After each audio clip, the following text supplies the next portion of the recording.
Le 5e Martinique Qatar a débuté aujourd'hui. Les 23 participants ont quitté la commune du Robert vers midi pour rejoindre la commune de Trinité.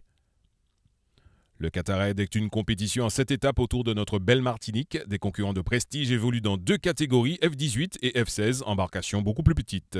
Alors cette 5e édition, à mon avis, vu les conditions météo que nous avons là, actuellement, sera très sportive, contrairement aux années précédentes.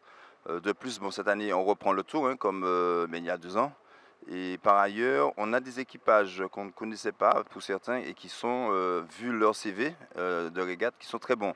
Donc on devrait vraiment avoir vraiment de très belles régates cette année. Aujourd'hui, les conditions de mer ont rendu l'étape difficile. Les concurrents ont dû franchir la Caravelle. Pour compliquer un peu plus la tâche, une bouée a viré à Sainte-Marie. Mais rien d'inquiétant pour les ténors de la discipline. Parmi les hommes forts, il faudra compter sur l'équipage Boulogne. Les 2 frères connaissent la Martinique. Ils ont gagné cette compétition 4 fois. Et on va essayer de s'accrocher, on va essayer de progresser, on va essayer de faire au mieux. On a sur nos bateaux des voiles un peu différentes, toutes neuves, qu'on teste ici pour la première fois.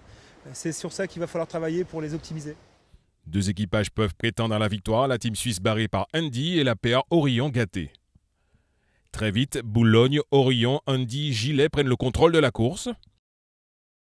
Gilet sur GFA Caraïbes connaît une avarie et ne peut se mêler à la bagarre. À la Caravelle, l'écart est conséquent entre les 3 embarcations de tête et le reste de la flottille. Boulogne, habitué de ce plan d'eau, ressort vainqueur de cette première difficulté. À Sainte-Marie, Martin Orion, enfin tacticien, choisit le bon bord.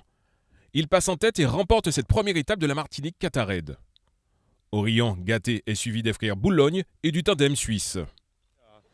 On est bien parti, on a eu les bonnes conditions, il y a du vent, il y a de la grosse mer quand même des fois. Pour ceux qui n'ont pas l'habitude, comme nous on est un peu méditerranéens, c'est assez surprenant mais ça va, on s'est régalé.